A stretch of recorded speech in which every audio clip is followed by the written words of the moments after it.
Obviously, I'm going to open up with the horrific mass shooting that took place yesterday in Uvalde, Texas, at the Robb Elementary School, heavy on everyone in America's hearts, and certainly the 19 children and their families, the 2 teachers and their families, and those are the latest numbers that I'm aware of, but we keep close tabs because obviously there are other people that have been hurt. What is your opening comment about that, Congressman? Well, the first thing that, you have to say is how heart-wrenching that this has to be on those families. I have an 11-year-old son. He's in 5th grade in elementary school. And to be a parent with that age child, to get a phone call like that the school is in lockdown, there's a shooter on the school grounds, I can't imagine what these parents are going through. And my Lord and Savior tells us, blessed are those who mourn, for they will be comforted. And I surely hope that they are surrounded by families and friends during this very difficult time. And my heart goes out to them. But to immediately segue, and then last night our president immediately segue into a completely partisan attack on law-abiding citizens who every day there's stories about law-abiding citizens with a concealed carry permit who have defended and protected people, and law enforcement officers who were all attacked in 2020 and after the George Floyd riots, who defend and protect people every single day. I was at the Sarasota Sheriff's Department yesterday recognizing a law enforcement officer for his service to our community and all the awards and accolades that he's received, and all the law enforcement officers that responded to this shooting. We thank them for putting their lives on the line every single day, for being able to Lord knows how many of those lives were saved because of the actions that were taken. With that said, we still don't have all the information. We know who this person is.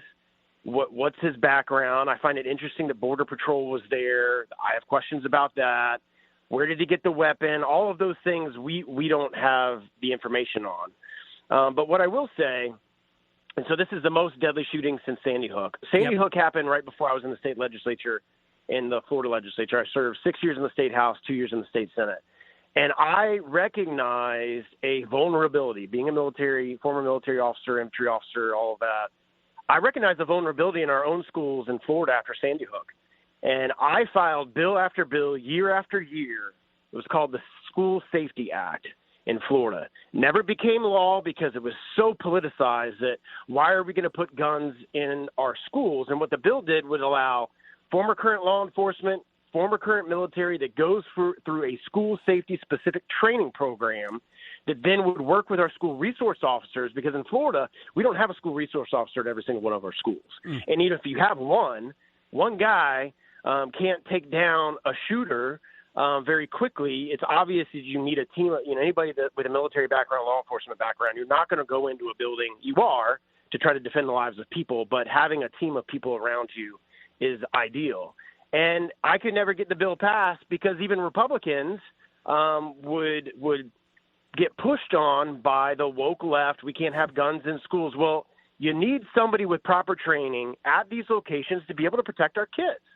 And now, again, we're seeing a circumstance where had somebody been there at that school who was properly trained, properly vetted, and properly armed, I mean, we've all seen the videos of him walking right into the front of the school. Correct. He probably could have been stopped and lives would have been saved. Yeah, you can't. I was just going to say, Congressman, you can't, and those just tuning in, it's the Brian Kilmeade Show with Congressman Greg Steube. You can't argue with that because from your military career, the event is minutes long, 3-4 minutes long. If you're not already there, you're not getting there until after the fact. So that is, I don't know how people argue that being proactive would be a bad thing.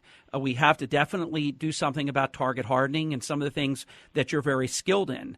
Let me shift gears because we could take the whole interview time up on that. Let's cover a few more issues. Sure. Yeah, absolutely. Yeah, because we could just never stop on that. There's so much that you have to offer on that, and I wish because the American people are looking for solutions, and I agree with you. Our consoler in chief blew it last night.